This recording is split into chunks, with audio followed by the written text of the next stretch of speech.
16살 학생이 있었습니다. 어느 날 동네에서 가까운 곳에 고개 비행을 한다는 말을 듣고 학생은 재미있을 것으로 생각하여 구경하러 갔습니다. 학생의 예상은 딱 들어맞았습니다. 고개 비행이 워낙 수준 있고 멋져 감탄하지 않을 수 없었기 때문입니다. 이렇게 뛰어난 퍼포먼스는 처음이었습니다. 자연스레 비행기를 통해 하늘을 자유롭게 날아간다면 어떨까란 생각을 하게 되었고 파일럿이라는 꿈을 꾸었습니다. 결국 학생은 비행수를 공부할 수 있는 학교에 입학하는 기회를 얻었습니다.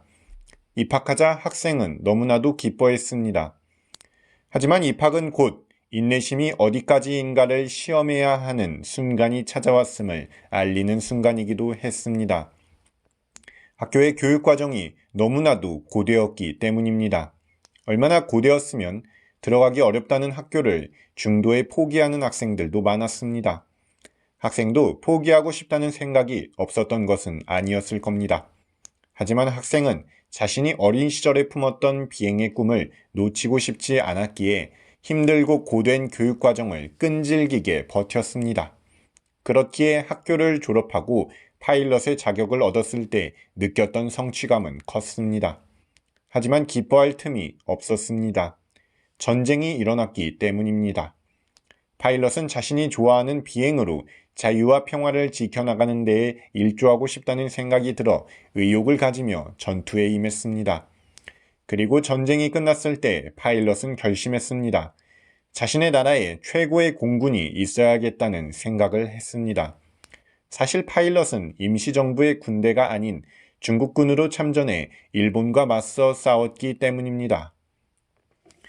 비행을 꿈꿨던 학생 그리고 파일럿으로서 전쟁에 참여했던 이 인물은 바로 우리나라 최초의 여성 비행사이자 대한민국 공군의 어머니 혹은 아주머니로 불리시는 권기옥 선생님입니다.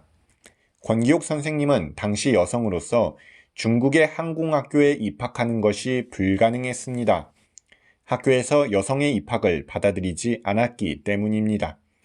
그렇지만 비행사가 된다면 일본을 비행으로 건너가 일왕궁을 폭파하겠다는 포부를 밝혔을 정도로 당찬 모습을 보이자 입학을 허가해 주었습니다.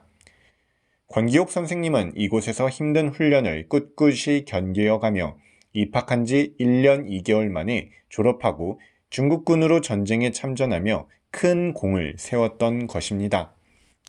그리고 해방 이후에는 국회 국방위 전문위원으로 활동하며 마침내 대한민국 공군을 창설하는 업적을 남기셨습니다.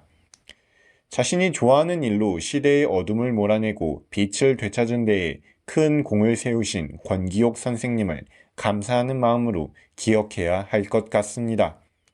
시청해 주셔서 감사합니다. 좋아요와 구독 눌러주신다면 더욱 책임있게 영상 제작하겠습니다.